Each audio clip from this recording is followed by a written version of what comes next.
नमस्कार मंडळी, स्वागत आहे तुमचे अश्विनीज किचनमध्ये। काय झाले ना, सकाळच्या गडबडीमध्ये ना माझ्या मिस्टरांना काहीतरी चटपटीत खायचे होते, कारण सकाळी खूप थंडी पडलेली होती आणि काहीतरी गरमागरम पाहिजे होते। तर माझ्याकडे इथे ब्रेड पडलेले होते, मग मी ब्रेडपासून असे रोस्ट ब्रेड बनवले। तसेच त्याच्यावरती खाण्यासाठी काय बनवलेले आहे मी तुम्हाला पुढे सांगणारच आहे।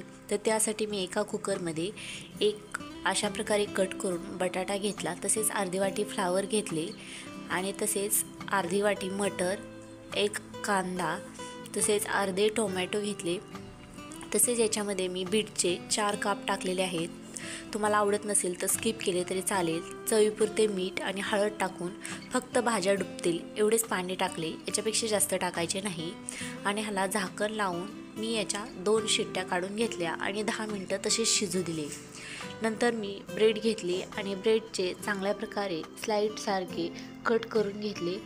अशा प्रकारे मी व्यवस्थित कट करून घेणार आहे, कारण कसे असते ना, लहान मुलांना पण हे खायला खूप आवडते, कारण एकदम चटपटा असते आणि खायलाही सोपे जाते। तर मी इथे तुम्हाला काय बनवणार आहे हे सांगणारच होते। त्याचे नाव आहे पावभाजी। तर एकदम सोप्या पद्धतीने आहे, 4 ते 5 मिनिटांमध्ये बनवून तयार होते।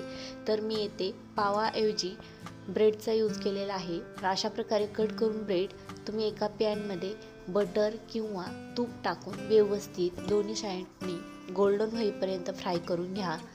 मी येथे पॅनमध्ये बटर्स टाकले आणि दोन्ही साईडनी व्यवस्थित हलवून ब्राऊन होईपर्यंत ठेवले। येथे तुम्ही बटर टाकल्यानंतर ना तुम्ही याच्यात पावभाजी मसाला पण यूज करू शकता, ज्याने की आपले ब्रेड आणखी टेस्टी बनतील। तर येथे माझे बनवून तयार आहेत। इथे कुकरच्याही शिट्टी होऊन कुकरही थंड झालेला आहे, तर पूर्ण भाज्या शिजलेल्या आहेत।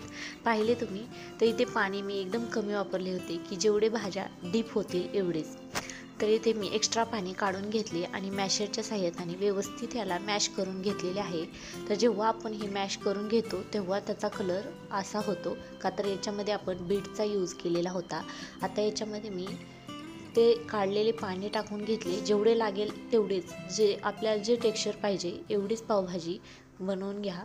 अशा प्रकारे मी इथे तयार केलेली आहे। तर याच्यामध्ये मी आता 2 चमचे पावभाजी मसाला टाकला, चांगले मिक्स करून घेतले आणि गॅस चालू करून एक उकळी येऊ दिली। तर उकळी जेव्हा येईल तेव्हा बटर टाका किंवा अगोदर टाकले तरीही चालेल। आता व्यवस्थित मिक्स करून घेतलेले आहे। आता याच्यात मी चवीपुरते मीठ टाकलेले आहे, पण लक्षात राहू द्या की भाज्या शिजवताना आपण इथे मिठाचा वापर केला होता।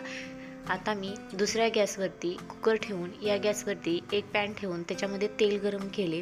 याच्यामध्ये मिर्च पावडर, म्हणजेच फक्त कलरसाठी घेतलेली ही मिर्च पावडर आहे, ही तिखट नाही आहे। याचा तडका वरून दिला, याच्यामुळे पावभाजीला कलर एकदम चांगला येतो। तर इथे आपली पावभाजी व्यवस्थित तयार झालेली आहे। तुम्हाला ही पावभाजी कशी वाटली ते मला तुम्ही कमेंट्सद्वारे नक्कीच सांगा। आणि ही पावभाजी थंडीच्या दिवसामध्ये गरम गरम पावभाजी, आणि पाव नसेल तर त्याच्याऐवजी तुम्ही रोस्ट केलेले, तेही बटर आणि पावभाजीमध्ये रोस्ट केलेले असे ब्रेडही यूज करू शकता, जे की खायला एकदम छान लागते। लहान मुलांना पाव खाता येत नाही, त्याच्या जागी तुम्ही ब्रेड दिले तर ब्रेडचे एक एक बाईट ते व्यवस्थित खाऊ शकतील आणि आपणही व्यवस्थित खाऊ शकतो। तर ही रेसिपी तुम्हाला कशी वाटली कमेंट्सद्वारे नक्की सांगा। Okay, bye.